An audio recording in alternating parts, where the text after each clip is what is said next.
Hi, my name is Tamara Steinman. I'm applying for the position of the Family Center Coordinator. I feel that I would be a great fit for this position because of my experience in the social work field as well as in the school district. I have a significant amount of experience working with families in crisis, specifically when I was working with the Department of Health and Human Services. I would go out to homes that were identified as having possible child abuse and neglect. Many times I was able to give the family the resources that they needed so that they were no longer in need of assistance from the Department of Health and Human Services. And I kind of feel like that is our goal through the school, is to help the families meet their needs prior to hitting the crisis point. If they are in crisis, also being able to help them then. But if we can prevent any of that, that would be the ideal situation. I also have been a homeschool parent, and I've tutored at co-ops, and I also worked for the district as a substitute teacher. I am familiar with the teaching setting, with the school system, and with meetings such as IEP meetings, which I know can sometimes be tense between parents and teachers. Prior to answering any of the future questions, I want to say that I believe strongly that I would need to assess the situations before being able to address the problems. I'm not currently in Clifton Elementary, and so for some of these questions, I would need to find out what is currently happening before being able to address them. I have some ideas, but I think it would be best to find out more information.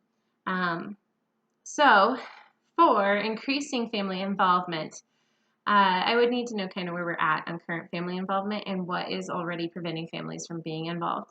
But I do have some ideas, and I think that one would be an online presence for communication. I think sometimes a lot of papers get sent home from schools, and they don't necessarily get read. So I do believe the school already has a Facebook page. If I could utilize that or create my own Facebook page to give little snippets of information that parents can see while it's in their hands instead of reading yet another flyer that came home. If not a Facebook presence, then perhaps a blog. I also think it would be important to talk with staff to identify families that they specifically want me to reach out to individually. And I could do that with a phone call, a card, or a home visit, a face-to-face visit. I think sometimes families need a point of contact, somebody that they know, somebody who has the time to just say, hey, how are you doing? What's going on? To follow up on whatever the answer was the last time they asked. And I think that would be a great way to increase parents at the school involved with their kids. I also think we should do an open house. My understanding is that the Family Center is new to Clifton Elementary, and I'm sure that a lot of parents don't know what that means for them or what that looks like. And if we could have them somehow come in, a lot of times people need to know what is in it for them. If we could get them to come and see what it's all about and get that initial contact in, I think that would be a big step towards increasing their involvement. As far as the monthly newsletter goes, I think a variety of information in there would be beneficial. Also, not too much information because, like I mentioned before, sometimes if it's too long, they're not going to want to read it. But I would love to include some sort of a parenting tip each month. Also, highlight a local resource. Sometimes people don't know what they need until they see that it's even available. They might not even know some of the items that are out there or some of the ways that there's help available to them. I would also love to do a little snippet of some sort of way of educating how their involvement in the school system directly relates to their children and how their children are going to benefit from their being present and being active in that role. And I think something fun added into the monthly newsletter would be ideal. Something to catch kind of their eye and pique their interest to reading it.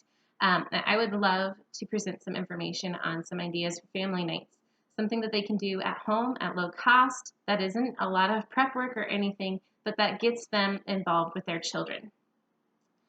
As far as organizing the Family Center, I would love to have a resource center with just flyers, as well as just some general information. If your family, your child gets likes, how do you treat that? Also flyers for the resources they can go to locally when they do have a big significant need that we're not able to meet for them. I would love to have an encouraging area an inviting area that encourages conversation, but also an immediate needs shelf, something that provides some food, some clothing, and some toiletries so that students can get the basic necessities and then be able to focus on school. Also, when we help their children with those basic necessities, parents are going to be way more likely to open up to us once they see that we're really there, we really care, and we want to help their children. And for teaching the classes, I think that it would be another area that would be huge to assess the needs first. Parents and teachers alike, their time is extremely valuable, and they're not going to want to listen to me talk about something that doesn't matter to them. And so I think that it would be key to find out what kind of information they want, then make it concise and present it to them. For parents, it might be through the online stuff. It might be a community resource night where we have multiple resources available in one location for them. It could also be a class, but again, it's only going to matter. They're only going to show up if it matters to them. And for the kids, obviously something interactive. And I would love to talk to them about some socially emotional things and how to treat each other well and to be good humans, and how to help themselves too. What's good, what's safe for them, what's not safe for them, and how to help them keep themselves safe. I think that it would also be beneficial to bring in people who specialize in these topics. It wouldn't necessarily always be me speaking, but rather somebody who knows more about it that I can make the connections for them with. Thank you for your consideration on this position, and I look forward to hearing from you soon.